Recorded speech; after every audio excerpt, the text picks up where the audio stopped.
মনে করে এ সংকটের একমাত্র সমাধান হচ্ছে টেকসই প্রত্যাবাসন। লিখিত বক্তব্যে প্রধান উপদেষ্টা বলেন, রাখাইনের পরিস্থিতি নাটকীয়ভাবে পরিবর্তিত হয়েছে।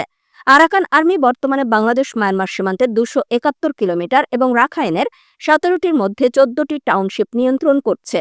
2025 সালের ফেব্রুয়ারির তথ্য অনুযায়ী রাখাইনে মোট অভ্যন্তরীণ বাস্তুচ্যুত মানুষের সংখ্যা 5,38,876 জন। এর মধ্যে 1,52,071 জন রাষ্ট্রহীন রোহিঙ্গা দীর্ঘমেয়াদে 21টি ক্যাম্প ও 3টি গ্রামে বসবাস করছে। নতুন করে বাস্তুচ্যুত 3,86,805 জন, যাদের মধ্যে অধিকাংশ রাখাইন 1,219টি স্থানে ছড়িয়ে রয়েছে। তিনি বলেন, 2023 সালের নভেম্বর থেকে নতুন করে বাংলাদেশে প্রবেশ করেছে 1 লাখেরও বেশি রোহিঙ্গা।